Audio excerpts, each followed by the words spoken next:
feel like I need to put my glasses on so I can see everything. I can see it, just the detail. You was having a moment. To choose who Riley is. I mean, that just made the picture clear. Anxiety. Oh, you talking about me? yeah. You was having a moment in a theater. You need to let her go. I see me. Yo, that thing hurt. Seeing her stuck like that. Seeing her like stuck like that. Mm. You know, it took me back to being in that age of being a teenager. And All right. Chill. Welcome to Homebodies. We doing it today. We talking about Inside Out 2. That's right. My face is just gonna stay like that. Yeah, because she about to give it away. We ain't getting to that yet. We gonna get. Trust me, you gonna have time to talk about that. How he shushed me. See, I ain't even the shush. But I'm about to have anxiety right now. Let me stop. I know that didn't really make any sense. no, you was doing the duck lips. It's because I just put some Aquaphor on, so I feel like I need to be like. The lip gloss is popping. All right, say less. Either that or it look like chicken grease. Welcome to Homebodies Vlogcast. I'm Chris. And I'm anxieties. And I'm Ren. And home is where it happens. Oh, we said it at the same time. By the way, it's late. Twinning. By the way, it's like about to be 1 a.m, so we out here doing this. Yes. So So make yourself at home. Get your popcorn. We're gonna actually talk about this movie. Yeah, because it's a movie. We doing a movie review. I wish you had got some popcorn for me. We don't need no popcorn. It's too late to be eating. Even though I'm probably gonna get something to eat after this.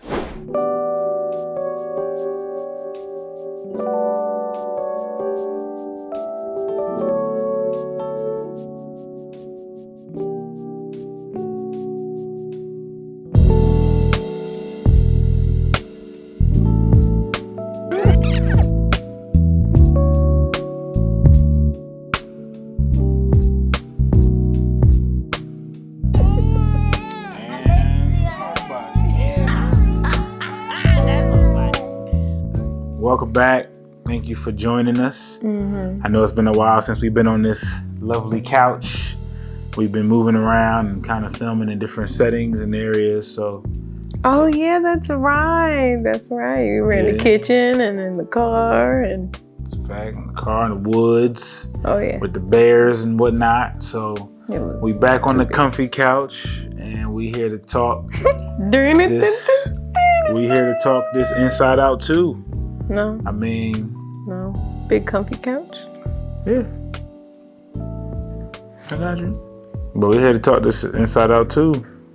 Right. I mean, look, this is I ain't really trying to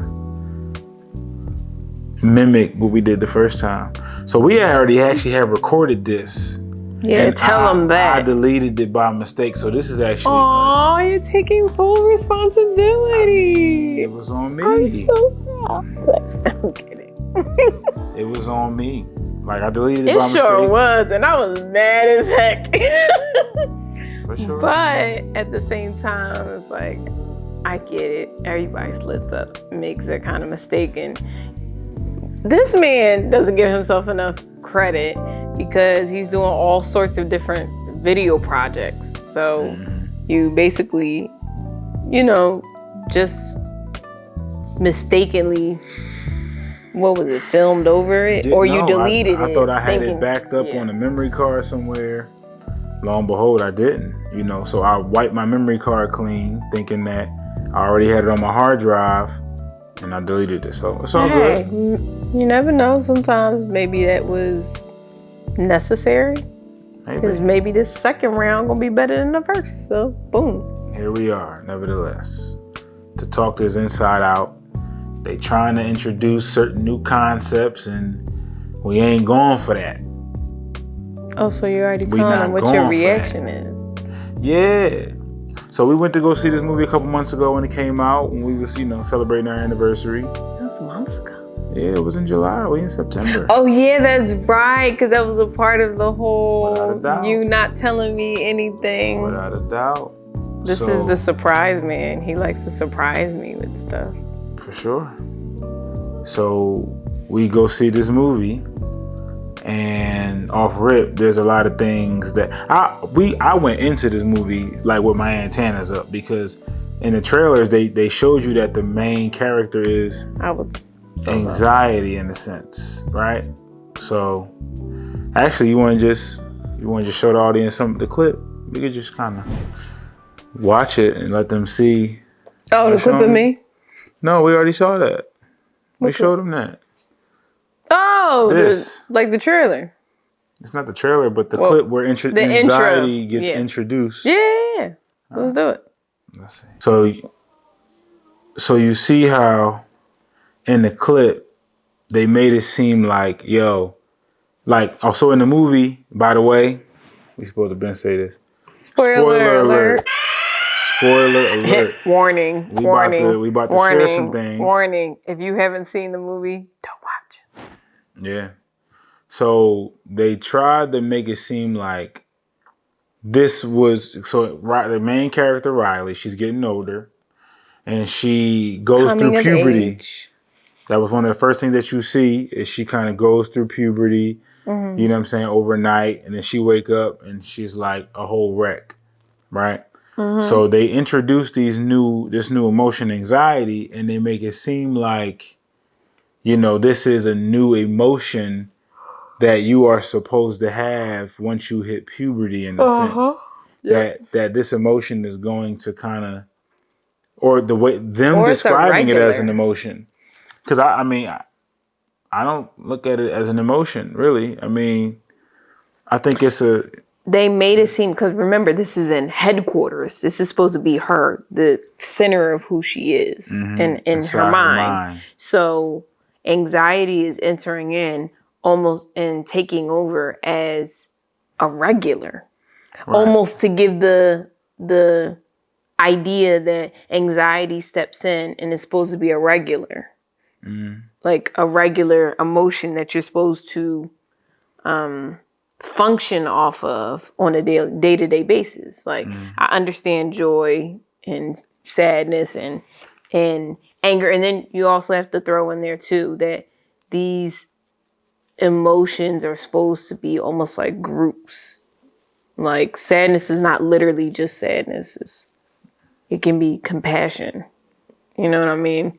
Mm-hmm. But getting back to what you're saying, because that's a whole nother rabbit hole. But getting back to your anxiety and her being there. Yeah, I mean, like I feel like the writers of this movie, they're trying to make it seem like, because like they're indirectly teaching the audience, especially the younger audience, right? Because it's a Disney movie, so it's more geared towards children.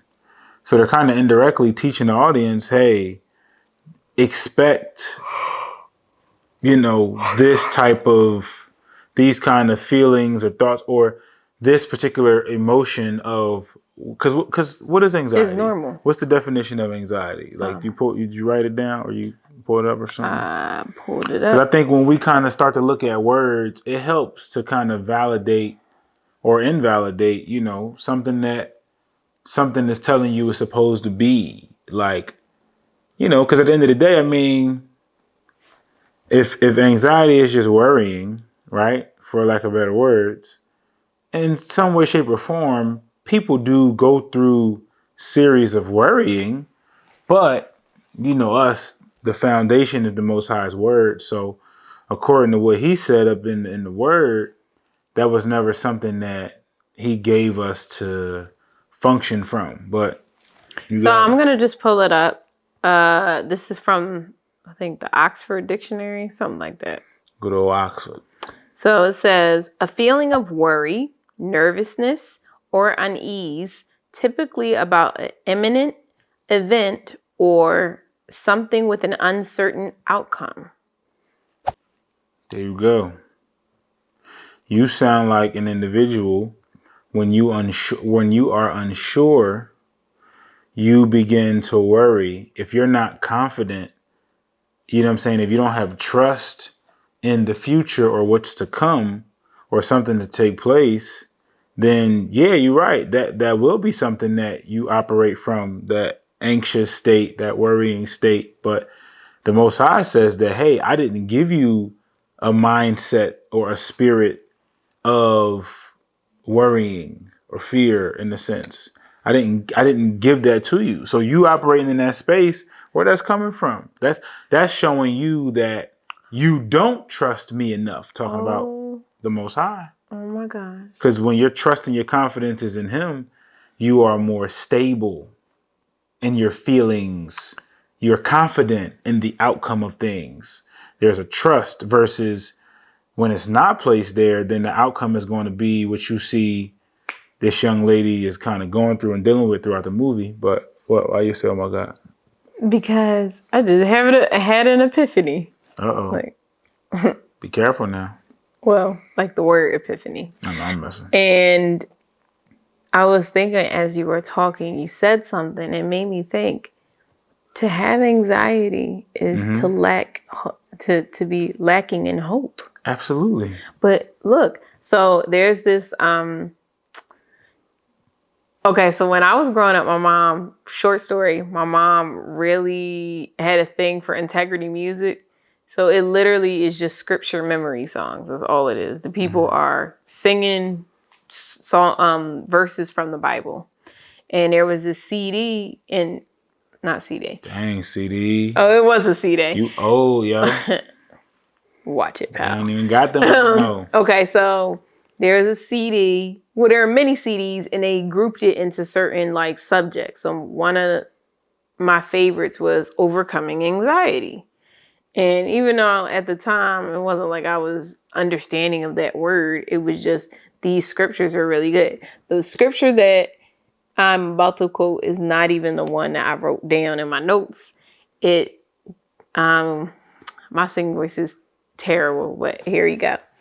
It's may the God of hope fill you with all joy and peace as you trust in him. Go ahead and sing it then. May the God of hope fill you with all joy and peace as you trust in him, so that you may overflow with hope by the power of the Holy Spirit, so that you may overflow with hope by the power of the Holy Spirit. So I could go more, but hey, I heard them. I heard anyway, that falsetto. I heard some flatness, but I heard that falsetto. Come on now. The point was not to have a music session, but thank you for the background music. You already know. But it's the passage itself. May the God of hope fill you with joy and peace as you trust in him.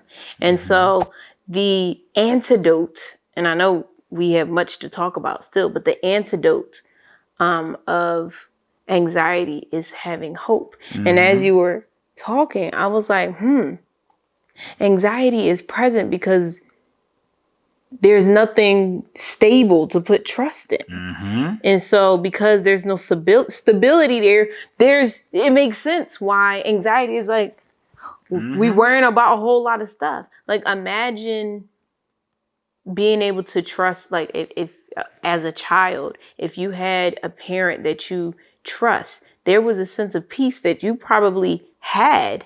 Like whether it's like, yo, I could trust that if I call my parent, they gonna come get me no matter where I'm at or what I've done. If you had that type of parent, there was a peace that you got, like, all right, I know this might be a lot, but I know for sure that they are gonna come get me. Rather than somebody that knows that they don't have that or are unsure. Mm-hmm. And You're so uncertain. Like you're either worrying. look, and it could been from actions, you know what I'm saying, from the parent or whatever the situation is, whatever the person Right. that your confidence is shaky in, right? Yeah. It's going to present some anxiety, I guess, for that individual because you're not confident that they're going to follow through Right. or, you know what I'm saying, fulfill their word or whatever. Like whatever the thing is that you're hoping for them in, you know what I'm saying? It says, there's a passage that says, hope deferred makes the heart sick. So it's like when Sick hope, with anxiety, I don't know why I put it up but there. that's the thing. It is a disease. Yeah, Like it says for unease, which is literally disease. Dis means not, un means not, at ease. That's a fact. When anxiety is within your dwelling, if you are allowing anxiety to occupy your dwelling, be up in your headquarters space, and the movie did a good job of that, right? Because this is about Inside Out too. So the movie did a good job of showing how when anxiety is in control of your motherboard, things start to break down. Things start to crumble, low key. You know what I'm saying? And It's killing you. and it's crazy because the character started off like she meant well. Yo, I'm trying to help. I'm trying to help set her up for what she can't even see is going to be in the way in the future. I'm trying to think ahead and get ahead of the curve before to prevent this from even happening. But it's not from a place of trust. It's from a place of Right. uncertainty, which drives you to do all of these crazy things. You trying to fix what you can't fix. And you're not stable. You stumbling. Without a doubt. Imagine that. Imagine like you riding a bike and you wobbling. Like, let me help you. How you gonna help anybody and you wobbling like listen, that? let's go with an example from our Messiah. What he say to build your house on? The rock, right? Which is solid. Which is his words, which is the Father's words ultimately. But his words are solid like a rock. Versus stable. Versus anything outside unmovable. of his words that you building your life on, sand. It's gonna be like sand. And what is sand? Sand is shifty and very movable. Sand ain't solid. Sand ain't hold nothing without water. Sand can't hold nothing without help. Wow. What you mean sand can't hold nothing? What you talking about? Like because of sand that you put it through the fire, because then turn into glass. But it's getting but help. Even when it's glass, it's fragile. But look at that. It's still getting help from the element of fire. Oh, facts. Just like if you add water, you can build a sand castle. But that's what the point I was trying to make. A rock doesn't need anything to make it stable. It's a rock. It don't need water and all those other elements to make it stable. Don't really affect it too much. I mean, they do, but it take way longer. Yes, but the point is that the rock doesn't need anything else. It's independent. While you have the sand that would be dependent on something else helping it in order for it to be stable. And even that is still an illusion because it's not really stable. Right, because you could still smash a whole absolutely sand castle. But what's crazy is when you take fire to sand, you turn it into glass. Which can still break. Which is more stable than sand. But it's still fragile. It's still fragile as heck. Yeah. Hey, I said heck. Congratulations. But yeah, I mean, hey, it's like when your confidence and your trust is in the words of the Most High, and you are building your life on that, meaning building your life on that looks like obeying what it says, obeying what the Messiah says, those words that he was teaching. And how you learn how to obey, the first thing, just like anything else, is we need to know the rules. Without a doubt. We need to know the word. It says faith comes by hearing. That's a fact. And I think it's dope that it says hearing, like ing, like it's constant, it's ongoing. It's not like, oh, I heard this. Yeah, I heard that before. I know that already. And it's like, nah, keep hearing it. It's a continuous, ongoing, constant journey. It's not oh, I know the Bible already. I'm good. There is no end. Like, it just, matter of fact, he said it himself. Like, That's the only thing that will remain. Everything else is going to pass away, fade and but perish. the word is going to remain. So there is no end for the word. Right. There is no because end. it's eternal. So we should never be able to say we can't learn anything more from his word. If he is eternal, then that means the words that he speaks are eternal. So the value of seeking those words and trying to understand them and put them into practice in your life has eternal benefits to it, right? So that's why when you are building on his word, these kind of outcomes like anxiety and whatever else, they don't have to be a reality for you. It's not even like, oh, this is something that as a teenager, now I would love to hear you speak to the idea of from a woman's standpoint, because we're gonna get there, but I gotta get this out. This character is a young girl who goes through puberty. So y'all do have a lot when y'all reach that point. Right. There is a lot more for y'all that changes probably physically. Yes, absolutely. Right? That may make it easier for you to tend to lean more towards those kind of feelings, right? Yes, so I understand absolutely. that. But at the same time, that's why I would love to hear from you, at some point, eventually. Mm-hmm. But at the same time, it's like that ain't something that you have to allow at your doorstep. But Gotcha. what's on your mind? You had said something about the word, Mm-hmm. and my mind immediately just clicked to, wow, okay, so the word brings forth healing. Mm-hmm. And then the example came up along with that, when Jesus many times in the Gospels said, your faith has made you well, which is a very interesting statement, because it's like, why didn't you just say I made you well, or the Most High has made you well? Like, why did you say your faith has made you well? Mm-hmm. And it's not to go really into trying to break that phrase down, but it alludes to faith, trust, or what's the other term that people use for confidence, assurity. Sure. It alludes to this. I'm just going to use trust. Belief. Yeah. It alludes to, hey, I can't even get it out because Go ahead now. Sometimes you got to take a breath. That's right. But it's on the topic of anxiety and seeing the way to rid ourselves of anxiety. Because I don't know if you mentioned this already, but one of the things that I didn't like is the idea that they were making anxiety comfortable at the end of the movie, as if to say that she can hang around or she's with us for the rest of the time being. Can you pull it up real quick? Or you want to just keep going? Let me finish, and then she was sitting in the chair chilling, and it's like, I mean, she was kind of still being herself, but it's like, oh, we're just trying to soothe it. It's like we're just trying to stroke it to make it feel good or feel nice for the moment. Mm-hmm. And it's like, wait a minute.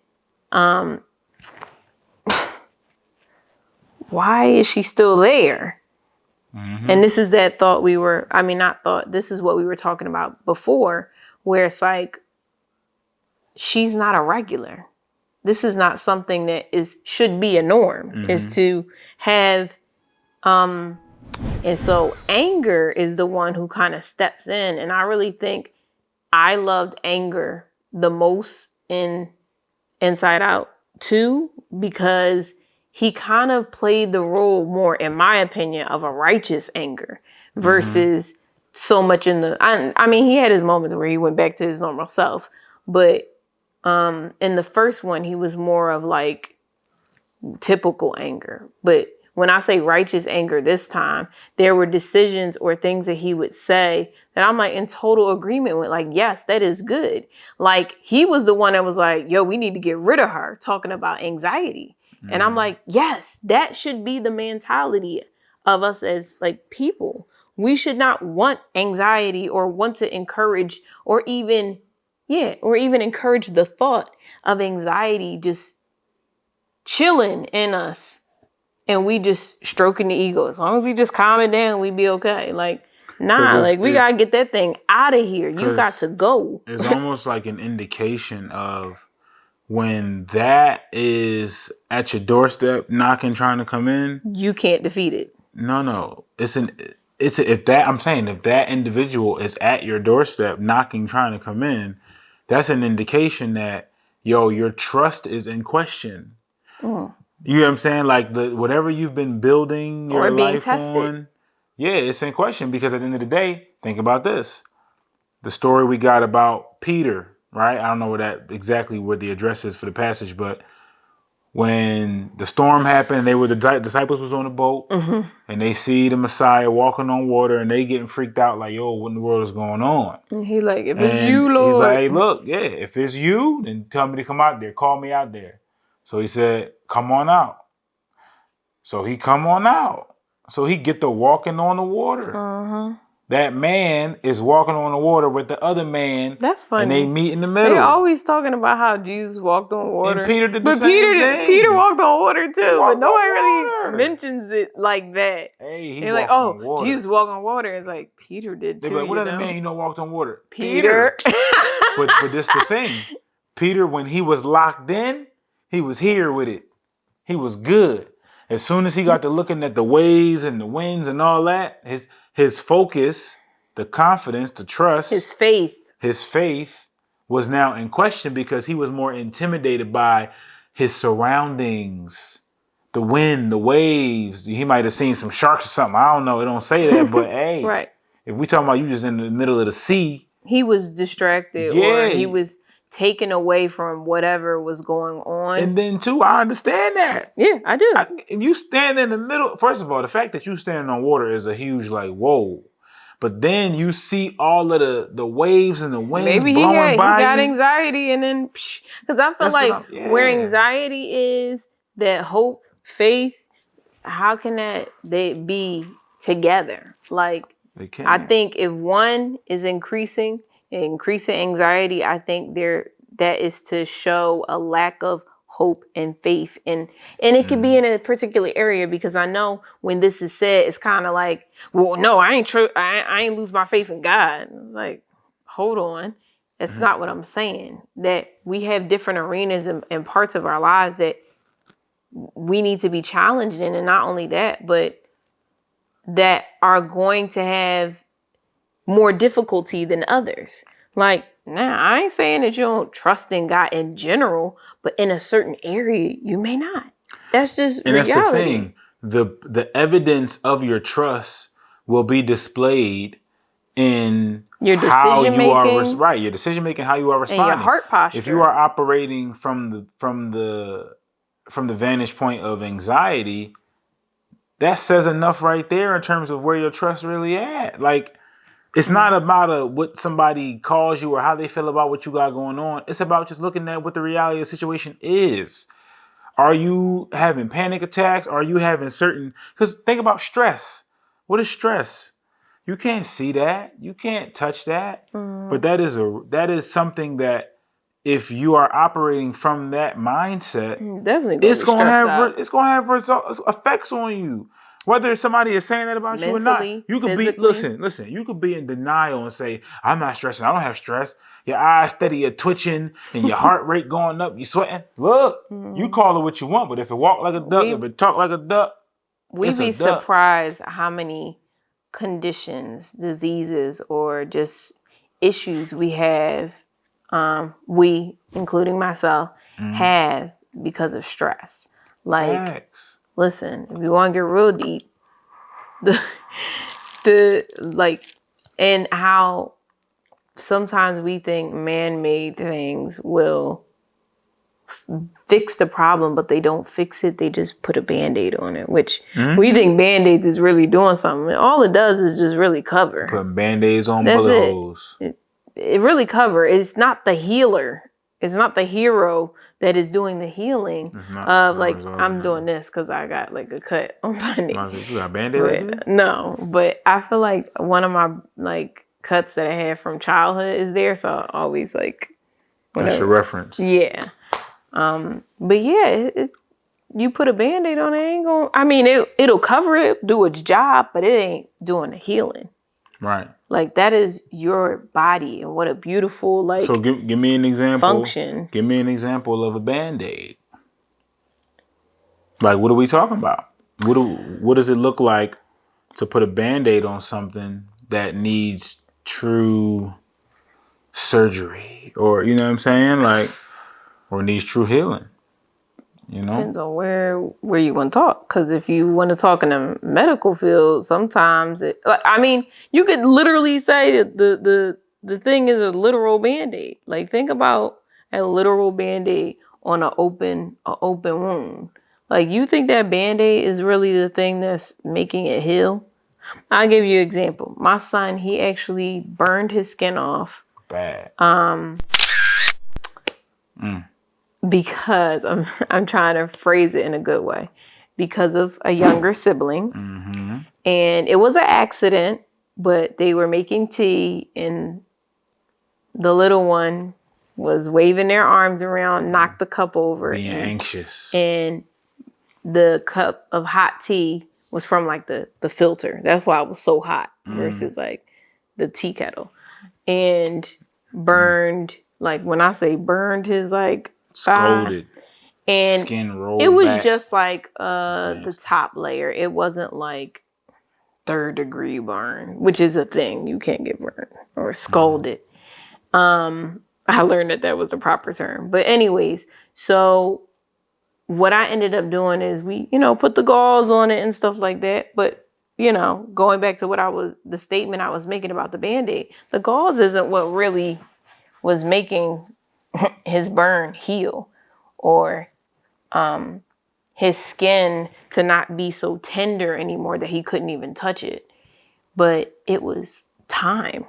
It was, I put some Vaseline on the gauze so it wouldn't stick. So gauze wasn't really doing nothing but just covering it for the time being so that if anybody touched it or came into contact with it, it wouldn't hurt him as much.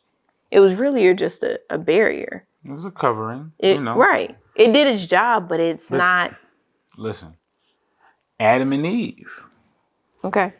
They made a covering.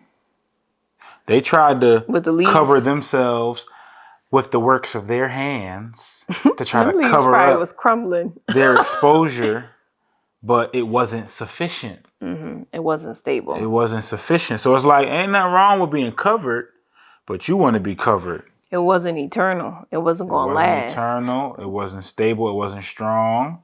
So you want to be covered by the one who is able to cover you or house you, right, in his dwelling, in his tabernacle, shall I add, right, that has more protection. And it's long lasting. Long lasting. But I was thinking of more of a practical example, like let's say, you know what I'm saying, shoot. I mean, it's like if you got, let's say you got different, daddy issues or mommy issues or childhood trauma or whatever, and you try to cover it up by expensive clothes or, by more popularity on social media or sometimes you can over spiritualize stuff without really dealing with your issues. Like, right. You know what I'm saying? I feel like that's kind of putting Band-Aids on stuff. Right. And not dealing with them. Well, you know what I'm saying? I got a question for you. So how can we use that in relation to this movie? What you mean? The Band-Aid thing? With anxiety. What you mean specifically? Like, how can we use that in relation to the movie? Yeah, how would that relate or correlate back to the movie and this anxiety? Well, I mean, you were speaking to the idea of Band-Aids and how certain things you try to cover stuff up, but it's not really healing or dealing with the solution to restore back to wholeness, right? Right. So I think it's not a real healer. It's not the hero. It's just I guess it's just a help. So I guess it's temporary protection, you know, but I guess depending on the nature of what you're using to cover you, that'll determine how well and how long you are protected. Like, you get but what it's I'm saying? also an illusion too, because the illusion is that the Band-Aid, especially for kids, and I was like this too, that kids believe it's the Band-Aid that makes them feel better. Right. Like, I was like, oh, I need a Band-Aid, I need a Band-Aid. And it's like, nah, if I put ointment on it, that'll help. Sometimes you just leave it alone, that'll help.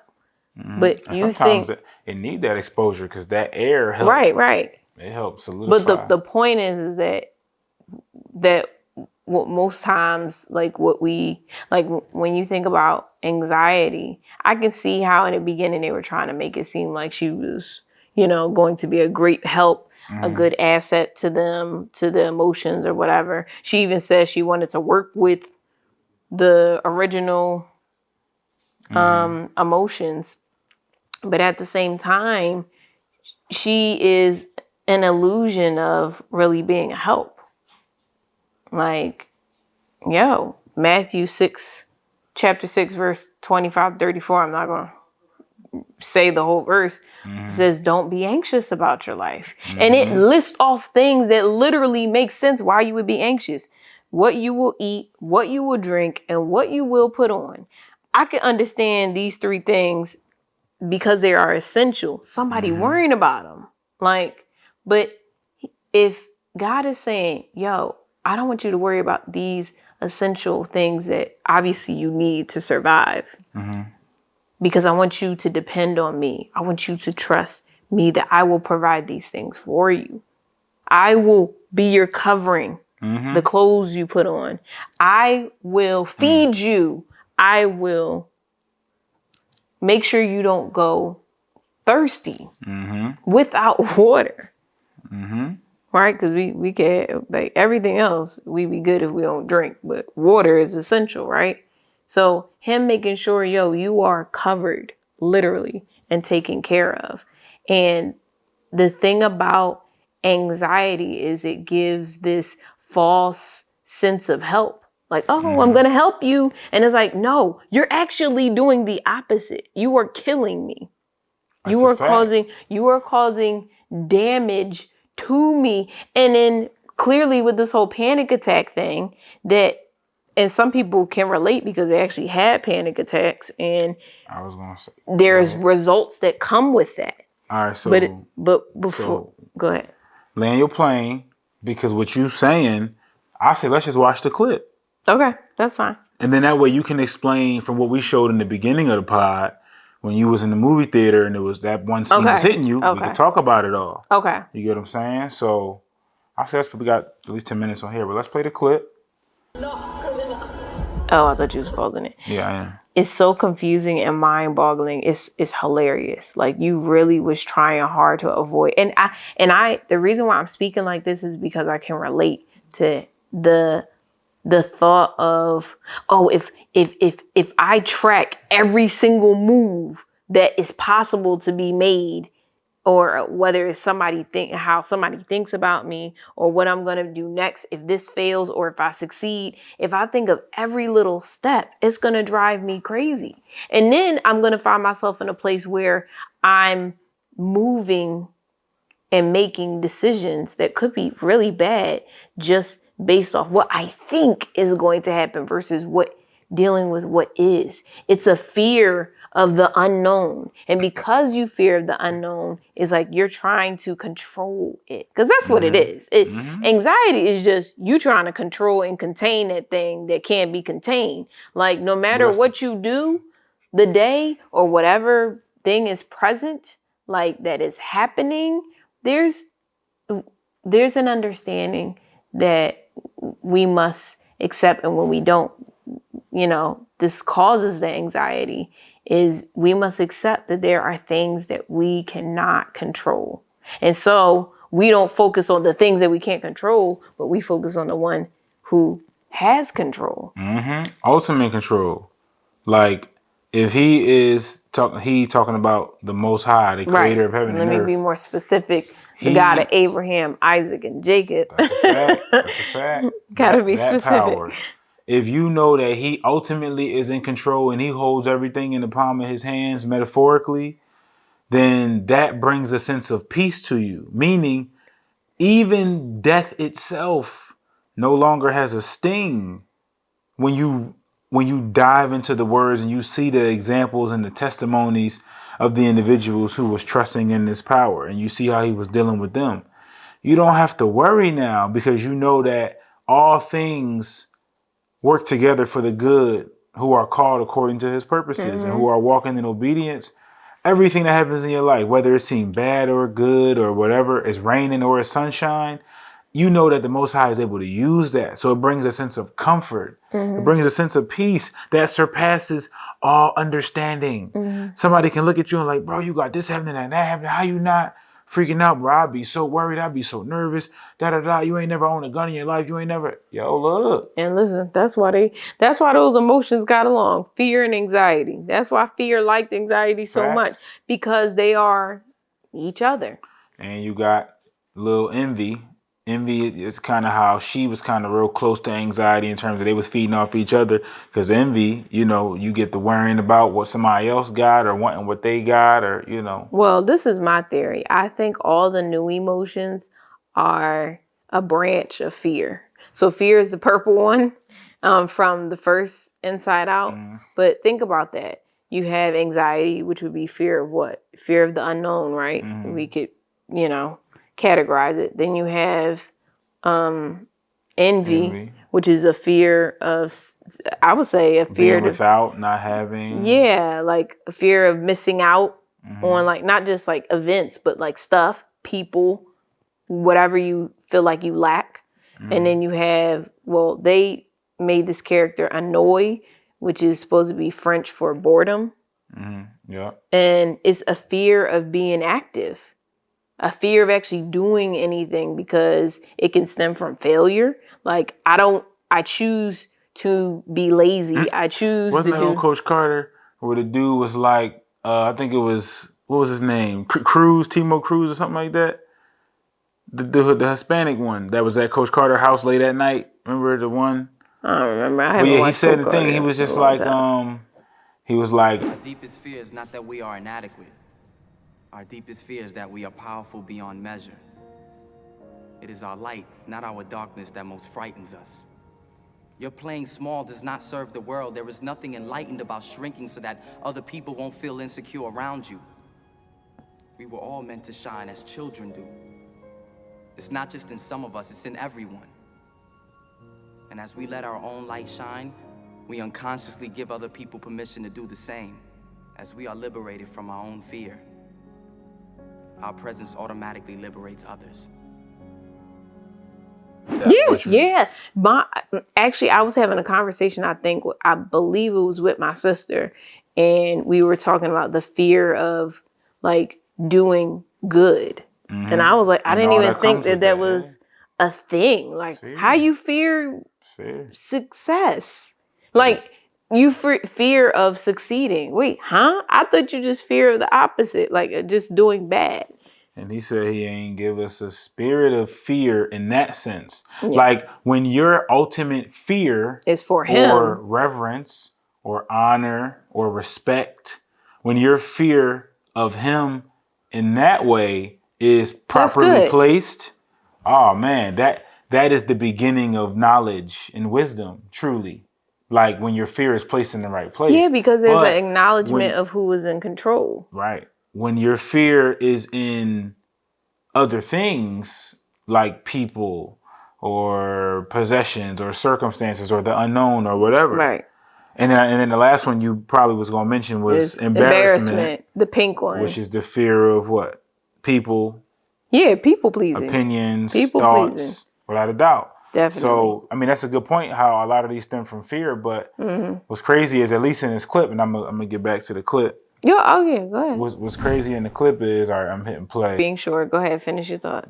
That reassured the thought that has been growing in terms of her what is it called? Her sense of self, that little thing that got replaced, right? That little orange thing. By the way, I got like 2 minutes and I gotta hit the cameras. But you see that sense of self kind of being erected, but the whole time you hear her saying, I'm not good enough. I'm not good enough. When initially the thing that was sustaining her before anxiety came on the scene was, I'm a good person. I'm a good person. I'm a good friend. I'm a good daughter. It's these, she was getting her validation from her own self. And if that's where you at, I mean, that's cool. Once again, you could build on that rock or you could build on that type of foundation. But the question is that firm enough? Like the Most High's word.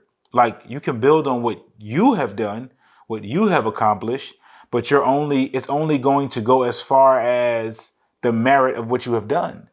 If the things that you have done are fueled by the Most High and His wisdom, then those thoughts or those voices echoing in your head, they will help reassure you. You know what I'm saying? But the ultimate example that we stand on is the life and the death of the Messiah, of Jesus. Like his life, when you try to mimic his life, because he has now been made the ultimate standard of what is considered to be right in the Most High's eyes. So now if you are trying to use that as your measuring rod to determine what you're doing, whether or not if it's right or wrong or whatever, that is the thing that everything has to measure up to in order to see if you're worthy enough to, join yourself with the Most High in that kind of way. You have to go through Jesus, meaning you have to follow his example in order to be considered, worthy enough in a sense. But not to get too deep into that, but I think that's what I'm seeing in this clip is her very foundation was being challenged. Mm-hmm. You know what I mean? But I see you got watery eyes, so We got 2 minutes, so I gotta hold it. that's kind of what I see was going on in this clip with Riley. Her foundation is being questioned and she's starting to fall apart, like you said earlier. Like anxiety will break you down. Stuff start to break down, because it's a disease. But go ahead. So what is it impacting you about what you saw in this clip that brought some emotion about it?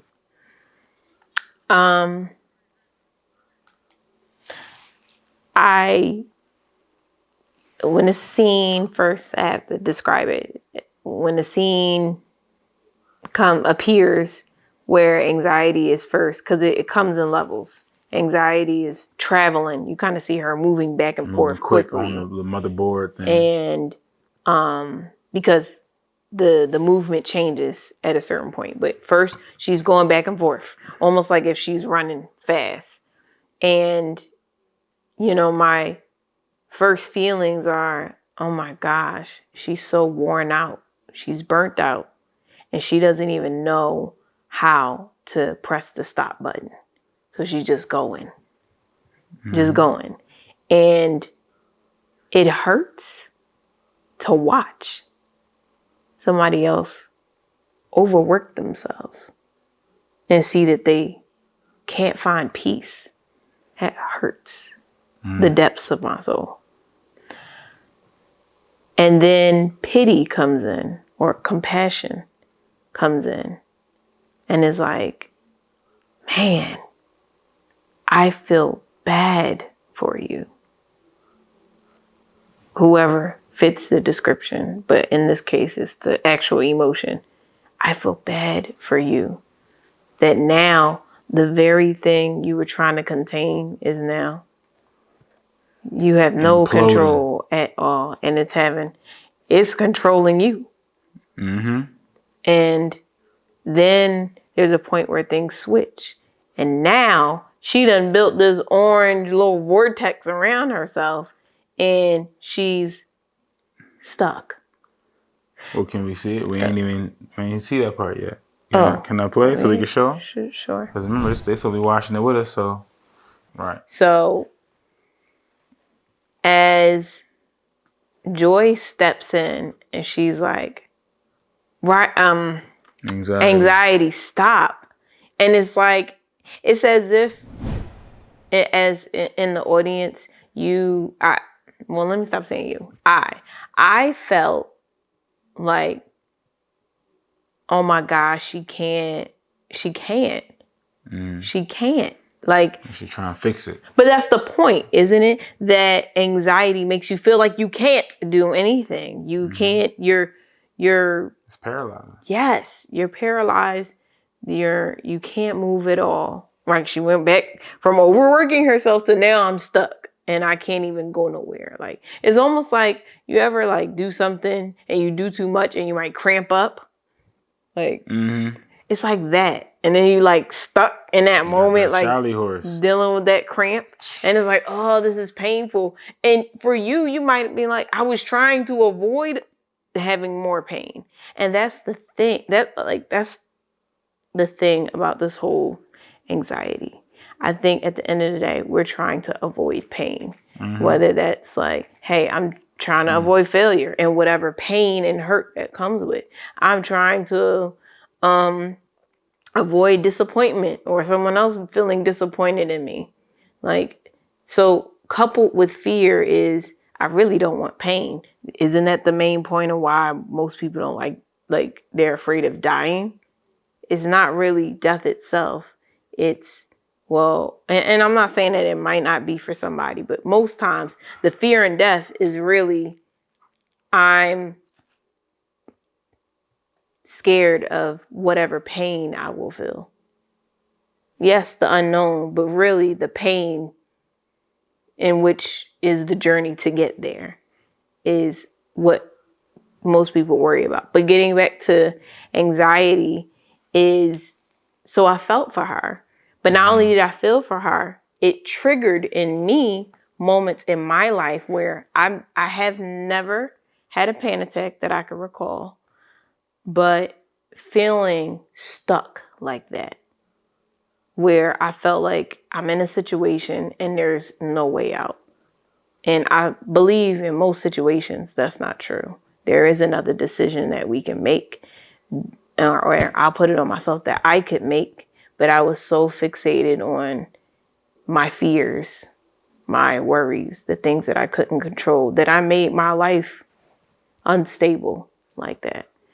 And it's a slippery path, man. You start, having anxiety and then it does become a norm. So there is a reality in which Inside Out 2 did do well on. And like, for some people, that is a thing where anxiety is up there with the rest of the emotions. I mean, this is all figurative, but with the rest of the emotions, just normally. But it's like, as believers, we supposed to be kicking that thing right out of there. Like, when it comes in, shut the door. Like, get out of here. Okay, like, so how does one kick it out? What I'm about to say gonna sound super cliche, even for me. But I'm gonna say it. I think we already said the answer. The answer is going back to the Father's word. It's always going to be the Most High's word because we already said it. Like, I feel like I'm being repetitive. It's the only thing that stands. It's a solid foundation. What else do you need to know? It gives you faith, right? Faith comes by hearing. It gives you a hope. It's something that you can trust in. Solid, because it speaks to reality. Now, I'm not saying that because we do all of those things, let's say you do all of those things, that pain won't come. Because in this life, what did you say? It's going to rain on the just and the unjust. We're going to have hardships. That is part of life. Well, let me say this real quick. Because, like you said, you gave the credit back to the word of the Most High. Is the cure or the remedy. His instruction, not a Band-Aid. His law, right? It's light. It's healing. Yeah. It's refreshment. It says, thy word is a lamp unto my feet and a light unto my path. It is our guide. Right. Also, it is the seed, right, that gets planted in our soil that will bring forth the fruit. But anybody can receive the seed. The seed can be spread on all kinds of soils. The question is, we have to examine what is in our soil, what is in our gardens. Do we got a bunch of rocks and things? Are we letting birds come by and swoop up the seed off our pathway? Do we got a lot of vines and things that are in the way and that's not allowing our fruit, the progress of that word in our lives to grow up to maturity, which is where it brings forth fruit? Are we understanding the seed, the word, when we hear it? Because if we don't, it's not going to be effective, right? Because if rocks are in the way, it prevents the roots from getting deep, and it can't absorb moisture for the plant to grow healthy. So when that sun come out, it's going to scorch that thing up. And you might have started off on a good foot, right? By hearing the word and it got a little sprout going, but will your soil allow for your roots to be deep so it can support a big structure like a tree? Like a tree is only as big as its roots allow it to get. So if you got rocks and stones and things all up in your soil, you got to check your soil out. You got to do some digging and remove some things. You might not have no rocks in your soil, but if you got weeds and things, cares of this world and the deceitfulness of riches and pleasures all up in your garden, oh, that gets so entangled all up in your produce and they get to choking up that thing and it can't bring forth no fruit. You can't reach that mature state. So I say the solution to add to what you're saying is, of course, the word of the Most High. But we got to examine the soil that we got, our minds, our hearts. We got to check what's up in there, because a lot of things that's in the way, whether it's pride, and that's something that's firm and hard. You know what I'm saying? Stubbornness, if those things are in our soil, doubt against the Most High and what he said. So what you're referencing is really not just being a hearer of the word, but being a doer. Being a doer. Because it wasn't the issue with, when you look at the parable of the sower, that there wasn't any listening. Mm-hmm. It was understanding. Yeah, but that's doing, understanding. And then you have, what happens when they're in certain conditions. Mm-hmm. The doing, what choice? Right. What are you doing with what you know? And listen, we do, for the most part, we do what we believe. It will show through our actions. Mm-hmm. So I would, because we got about 15. But I would just say, as well, real quick, actually, let's kind of see what Riley got going on, as Joy kind of rescues her out of the situation a little bit. Like, she kind of restores, calming herself down.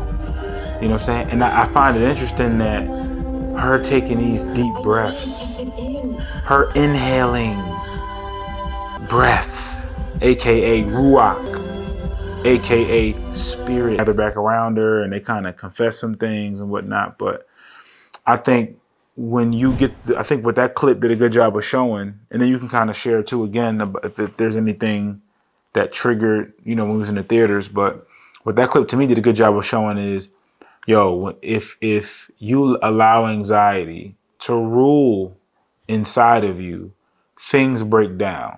It is very destructive. No, that's not even like. It kills you. It will kill you. It will literally absolutely kill you and put you in a grave. But that's the thing. Look. Let's break this down. If the Most High is life, if His words is life, and you're trusting in that, that's gonna give you life. This is why He says not to worry about these things, because He knows what you need. Yes, but He knows that the outside, the opposite of that is you leaning on this anxiety is going to destroy you. Without a doubt. It's going to crush you. Because why? Because that is showing you that anything outside of Him is not life. He is the very essence of life. In a way, we put ourselves in more harm's way when we choose anxiety. It's too shaky. And that's the thing. It will seem as if a lot of the options that you have to place your trust in, Like, there's a passage in Jeremiah chapter 9, verse like 24, 25, somewhere around there, where essentially says, yo, don't boast in your riches. Don't boast in your strength. Don't boast Don't in your boast in riches. your might. Don't boast in your might. Don't boast in something. Riches. Riches, I already wisdom. said, oh, There's in your wisdom, wisdom. riches, and might. Both in this. But boast That he understands and that knows you me. understand That he understands and knows and me. know That he the Most understands and High. knows me. I am That the you know Lord. his character. That he practices mercy, justice, righteousness. Those are the things that are good to boast in. That you understand that about him. Because those are the things that is going to lead to life. Right? So if you boasting in the things that seem like they're worthy of boasting in, yeah, man, you know, I got this in my bank account. Yeah, man, I can lift this kind of weight. Yeah, man, you know, I'm this kind of Unstable. knowledgeable and this and that. Unstable. All Those of that are stuff all can good be. things. Those all come from the Most High. Don't store up your But treasures. when you are building your life or your identity on those things, that's the cap. The cap is the things that come from him that are good, finding complete confidence in that. Store It's up your like, treasures and things that will not tarnish and rust. I mean, that sounds good, but most people don't even know what that means.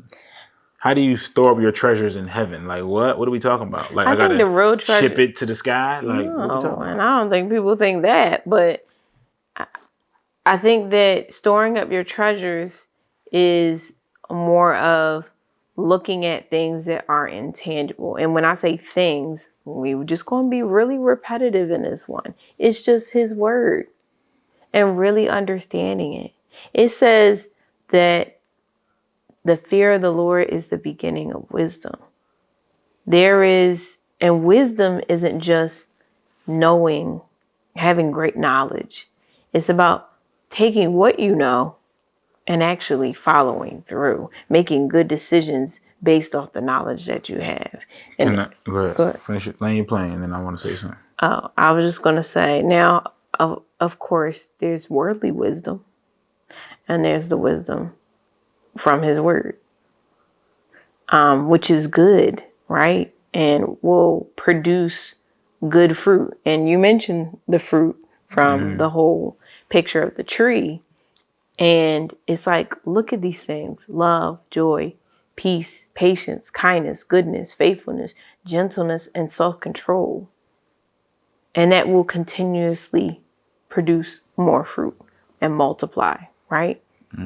But when you hang on to anxiety, it doesn't do nothing but just plummet, just down. What really can you say out of anxiety produces any good? And this is the part of the movie that we had discussed earlier that we didn't like, is that it tried to make anxiety out to be like this positive influence.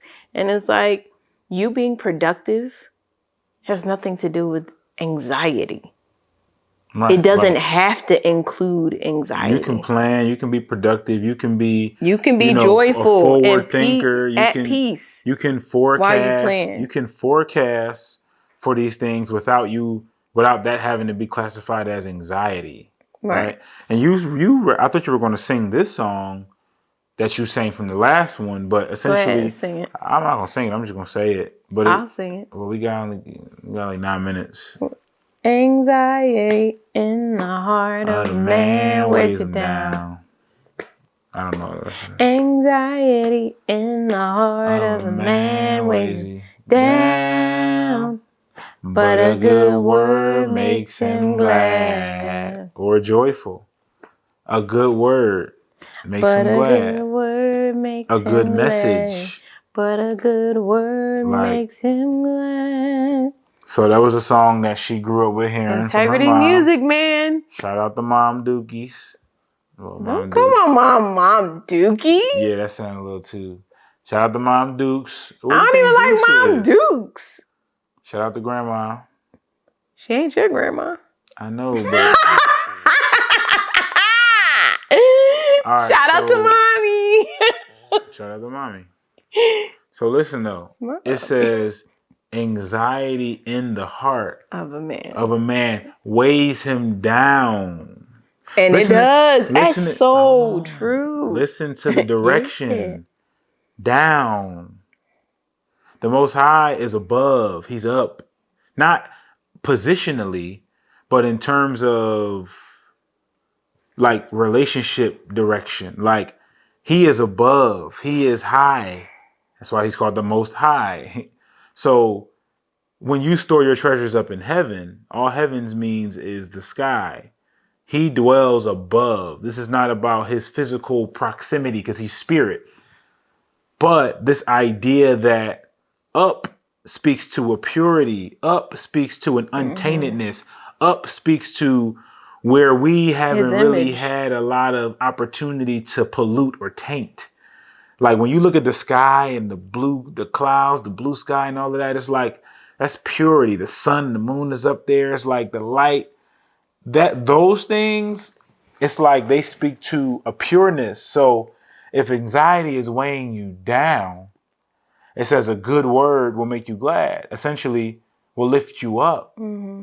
It kind of it elevates you in a sense, and like it's crazy because the word, like another word for joy, is gladness, right? But when you kind of get to looking at the word, what the word gladness means, it's really about it's like a balance. You know what I'm saying? It's like a contentment. You know what I'm saying? And it's like, I think that's another solution to anxiety is contentment. It's like, that's a superpower because what is being content?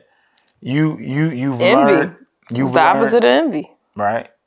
Contentment is you've learned how to deal with almost any situation or circumstance. And it's a gratefulness for what you have, not what you will have, what you don't have. You don't have no fear, please. That's not true.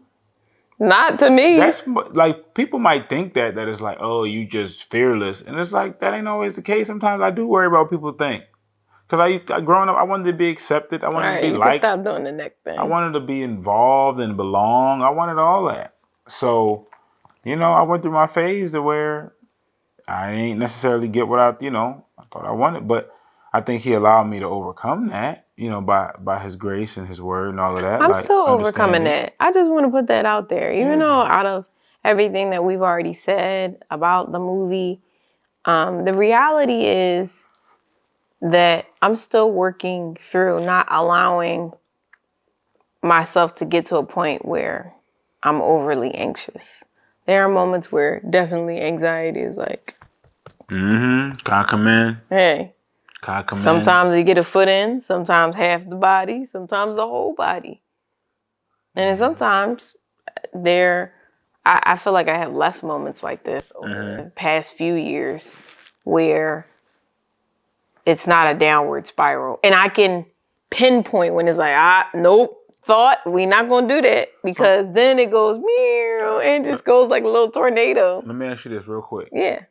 So what are some practical tips that you can give somebody who struggles with, that kind of doubt? I mean, I know we already pointed people to the word, that's going to be the foundation.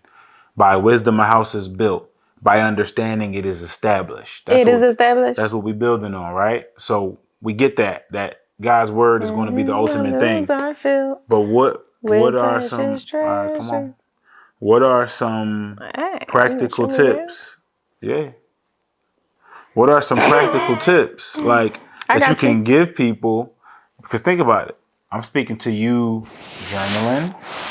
Like, what are some things that you've done? You give all my answers? Nah, but I'm trying to gear your mind into thinking along the lines that I'm thinking. Like, how could you give people some tips, or what would you just say that there's some things that you've done practically that kind of help you in those moments when you feel like whether it's music, like what, Instead of doing tips on what to tell you what to do, because I can see how. You don't want to do your top 10 faves? My anti-anxiety faves. No. I will tell you what I have done.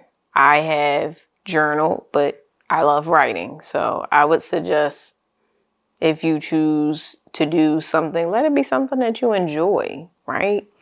I enjoy writing, so I would journal. One of the other things that I did that was really helpful is when I got out my Bible. I had a Bible. My friends used to call it Moses Bible It's downstairs. because, well, it's parts of the Bible is missing now because it would just be flipping through the pages. And what I was doing, and this, by the way, this Bible I had when I was a teenager. So this isn't something that I did as an adult and I was, already good and I had no anxiety troubles. No. In the heart of when I was having anxiety the most in my teenage years, I had this Bible, pocket Bible or whatever. And I went to the store and I got like tabs. And on the tabs, I would just write, you could write anything. You could write topics like overcoming, whatever you want to overcome. I would highlight the scriptures and put a tab there. And I would know that tab is there because that scripture was supposed to encourage me. And so then there would be moments where I would try to memorize it. And you could do so many things to memorize it now, like make up songs. You could, I mean, there's a plethora of stuff that you could write it out. You could make it a game, like whatever. You could find friends and tag along with you to do it with you. Like there's so many things that you can do with that. So I'm gonna leave that right there for you to explore your creativity in that area. I want to say communicating.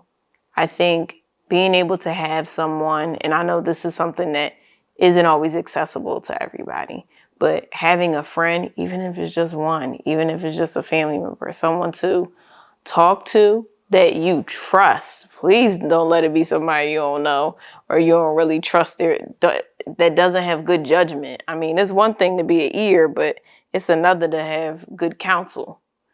I think outside of journaling, another practical tip for me was this, because people used to always bring the scripture to mind of, take your thoughts captive, take them captive. And I realized that the practical way to do this is when that thought, you know how you feel like your inner self is like talking to you, you having a whole conversation and just like, you ain't good or you can't do that. That's what Riley was doing. I'm a bad person or whatever, Like, this gonna sound real. Well, I don't know how it's gonna sound, so I'm just gonna say it. Talk back to it and tell it no. What you about to say it was gonna sound? Huh? What you about to say it was gonna sound bad or something? It's gonna sound crazy. Like I'm literally, I'm telling you, talk to yourself. Like, yo, speak to yourself. But I mean, encourage yourself. Hey, the song could be annoying, but there's a realness to that. Yo, talk to yourself. I don't care how stupid you sound. Talk the word, like, though. Oh, you can't do that. Why? Why can't I do that? Start questioning. There go that spice. There go that spice. Oh my gosh. Question those thoughts. Don't let them simmer and just sit, because they will have a whole seat and be like, yeah, oh, let me just keep going then. No. The moment that comes up, and that's a practice, by the way. Like, I didn't just have go from being anxious all the time about every single thing. And I still work through it. And I would say you helped me with that.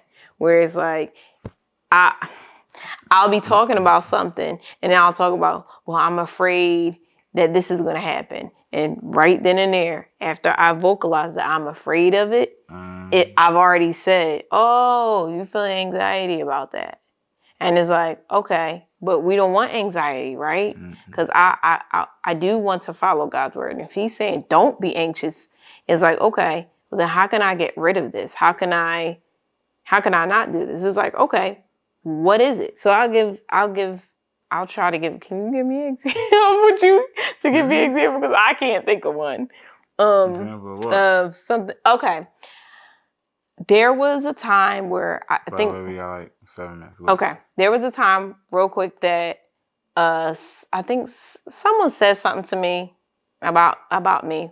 I'm gonna just name something random to cover so it's not really telling on the person. something like, that, let's say I was like, I don't know, that I was childish, right? Or something I like was childish, right? And what? I don't know. I don't know what you're talking about. So I'm just listening. And so I got my popcorn. wow. What Michael Jackson did. And so basically, it made me feel a type of way. No adult wants to be, compared or looked at upon like a child. Well, at least I didn't. And so then I started making my own assumptions about those people and their thoughts based off of how they reacted or something that they said to me that I didn't like. And so then I was like, oh, now I got to figure out how to, how am I going to deal with them on, because I will see this person regularly. And so what I came to the conclusion with is when the thought started coming up of like, okay, well, what, like my brain will start doing the planning thing, but with unease, because that's the thing that we have to remember with anxiety. It's not that it's not planning at all. It's when you're planning and you're being driven by the unease that you feel. And so I'm over here planning, how am I going to navigate this whole relationship down to a T? And it's like, pump your brakes. Pump your brakes. They said something. So what? Does that change who you are? Are you being childish? No, I don't think I'm being childish. There's just certain things that I like. I can't avoid that it might look to someone else as being childish. Okay, then let it go. Literally, what Joy said to anxiety, let it go. Like all that control. We are carrying way too much stuff. And a lot of it, at least for me, my anxiety stemmed from was other people's opinions or what I thought they felt about me. And the reality is, okay, this is a question I ask myself and I'm going to leave it here. Let's say you were right. You're right about your assumptions. Then what? It doesn't really change anything for you. You still have to make a decision how you're going to interact with that person, but you trying to plan out and worry about it, it doesn't change anything. It just makes you like tired. It tires you out quicker. So it's like, why worry? I really wanted to break out in song of why should I worry? Anybody ever watch Oliver and Company? But yo, that's so like, why am I worrying about this thing that I can't do nothing about? Just let it go. And letting it go is saying, I'm not gonna let this have a hold on me.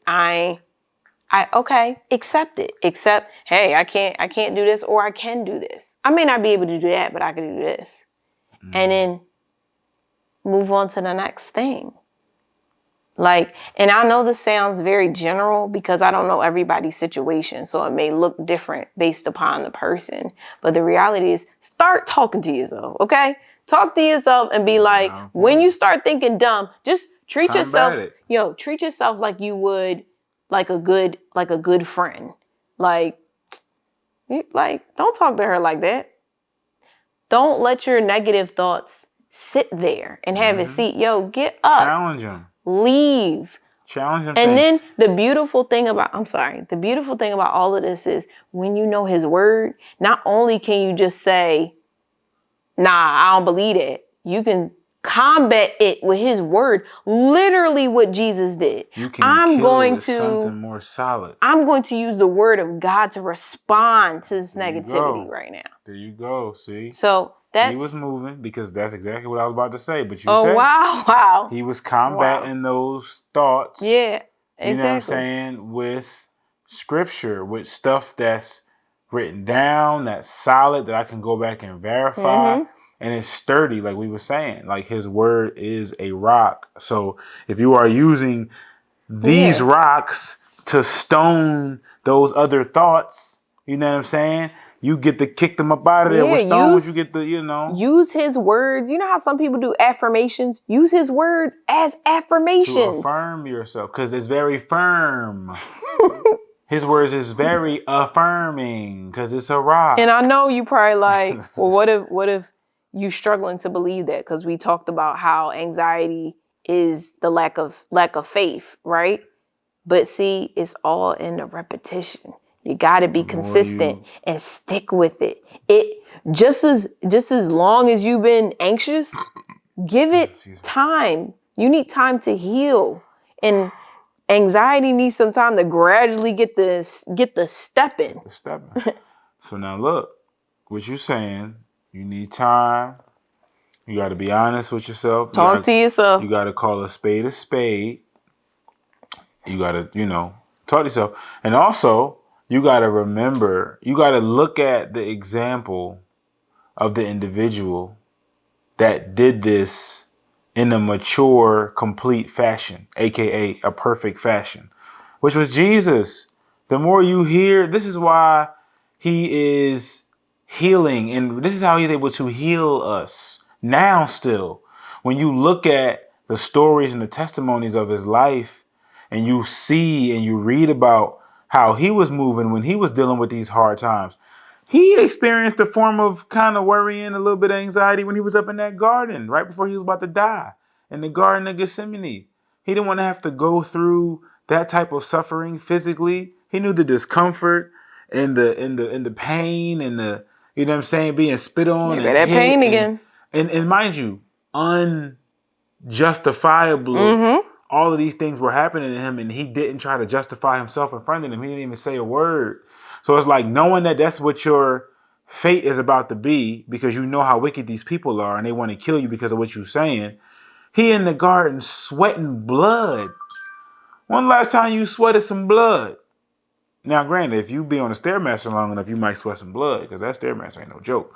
But he was sweating blood because he was not looking forward to what he would have to deal with and suffer.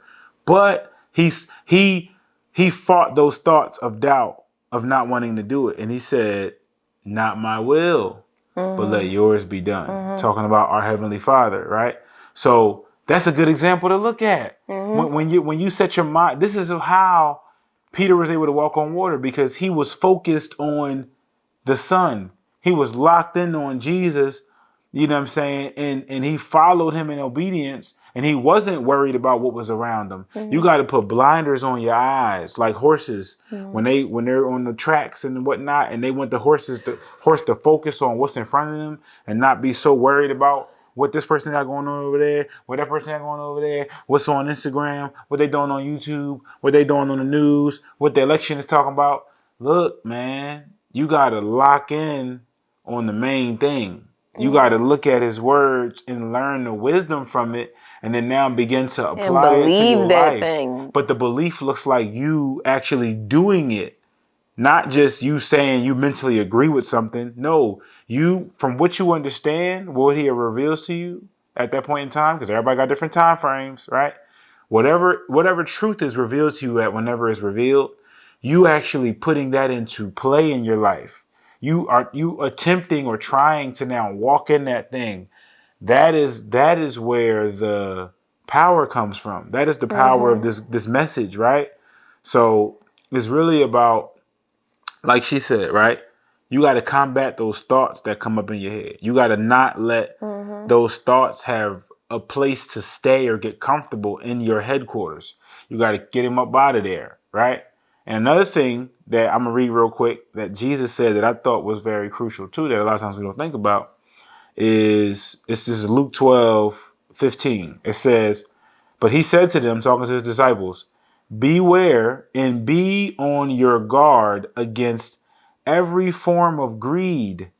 It says life does not consist in an abundance of possessions. So when you also got to check your own appetite.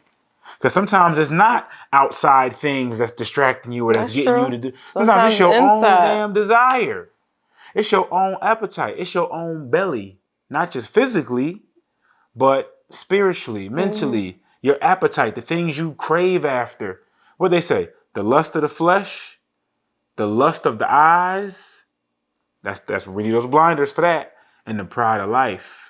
We got to kill those things in our lives, and we can't let those kind of things take root in our hearts because they will grow into a tree that will defile us. You get what I'm saying? So I think those are some practical ways that you don't got to be like the character from the movie Inside Out, right? You don't got to be like Riley to where you are trying to take matters into your own hands, and your fear of your friends, your fear of the future, your fear of these new changes with your body or whatever that you might be going through, those uncertainties don't have to have you break down literally and mentally. You know what I'm saying? Because as we all know now, what they say, everybody like this is like the new buzzword. Mental health is a real thing. Of course it is. Everybody got a mind, don't they? So your mental state is important for you. It's almost like saying physical health is a real thing. Word? Really? Of course. If you got a body, your physical health is a real thing. But you just going around saying mental health doesn't solve anything or bring any kind of solutions to anything. That just means you need to be more considerate of what you are allowing inside of you and what you are doing with the thoughts and the things that your mind houses. But if you don't have a good measuring rod, right? This is the Bible. I got that Bible app.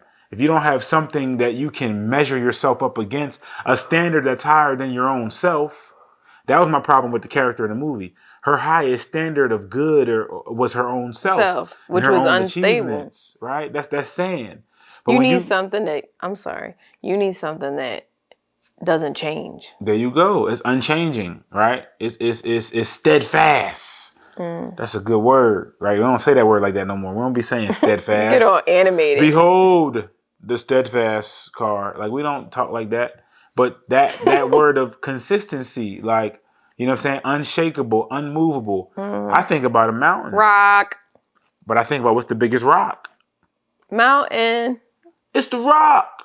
It's the mountain. Like the most highest I thought you was gonna mountain, be like, metaphorically. Do you smell it? No, not that. Even though he pretty solid, cause that's a.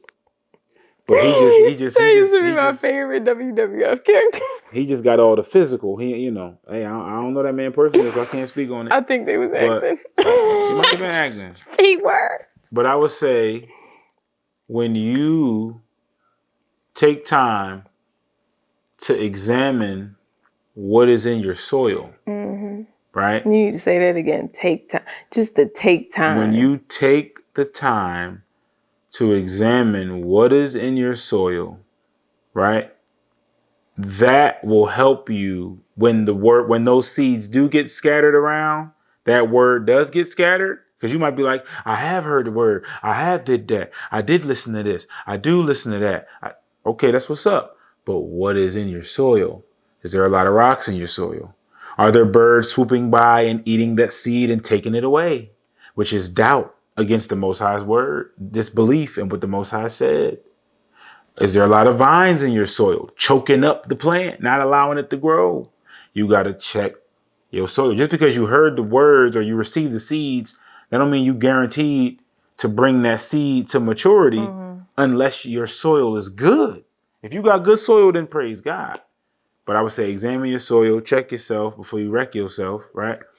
And I mean, I thought overall, what you think about the movie? Would you say it was a good movie overall, or? I think it's a good movie. I just would say. I'm brief, by the way, because we're about to wrap it up. I think it was a good movie. I just think it was a bit mature for our children. Our oldest is 9. That's a good point. So I think me personally, and this is about a young lady. We have 2 daughters. And so, we don't want to give our daughters or our sons, but really focus on the daughters because of the female. It's about a young girl. We don't want to display in a way and encourage or almost provoke how this is what puberty is like. Because I think it's an exaggeration. It's almost like it's stereotypical. Like everybody wasn't waking up like, oh my gosh, I stink. Like or cursing out their parents, or Oh she yeah, was that was the part that they she was didn't wild. show. What they say?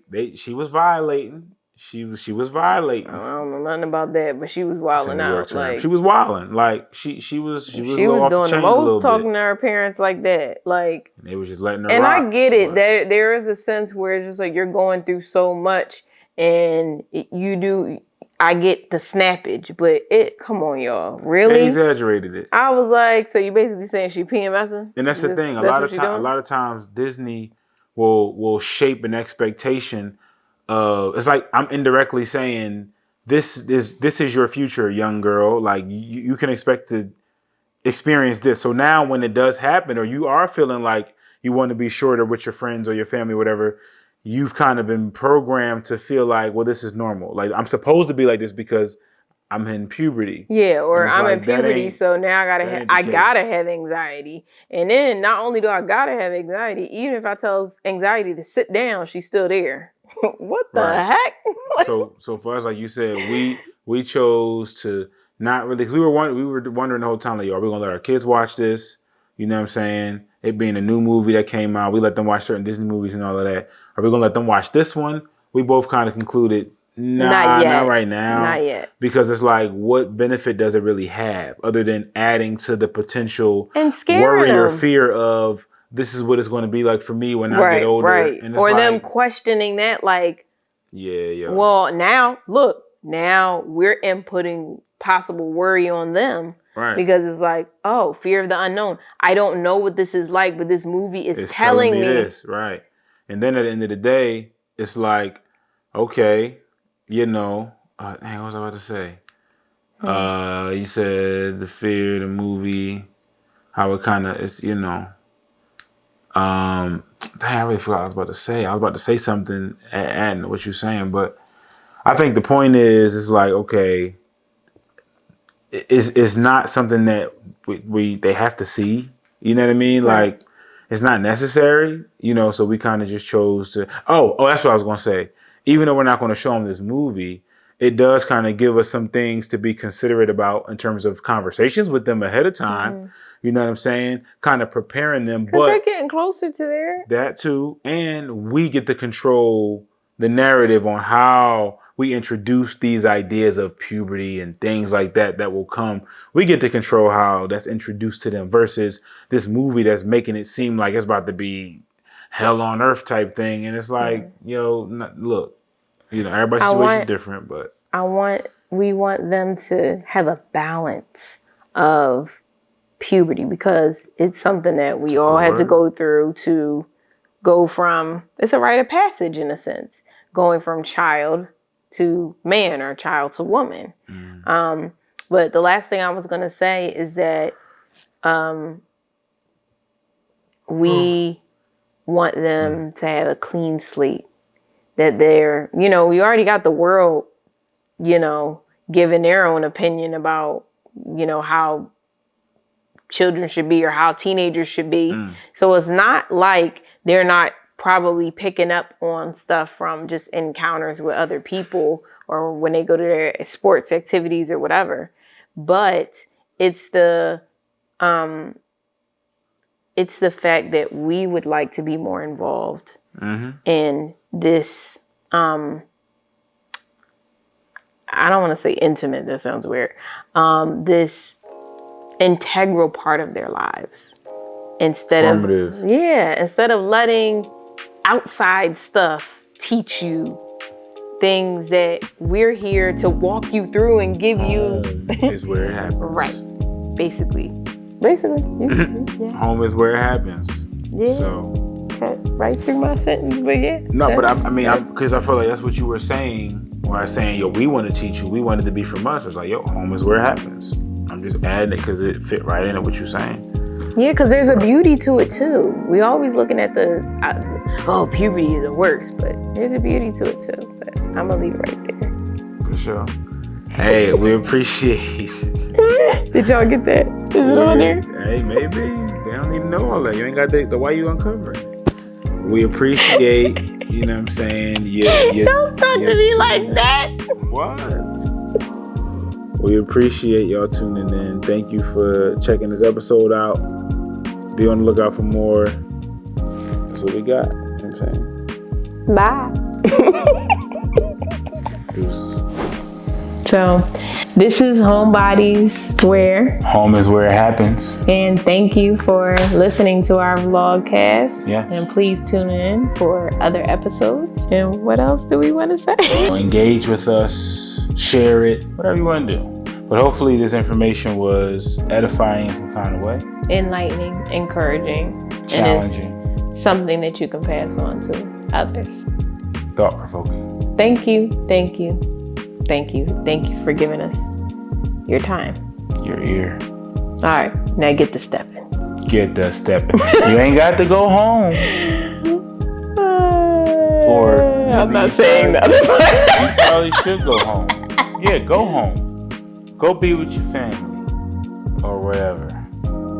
No, go home, cause it's where it happens. Exactly, that's what I'm saying. Yeah, go home. Go home, Roger. You ain't no twin. Oh, wish it was. Well, thanks for stopping by. Yes, see you. Bye. We're closing the door.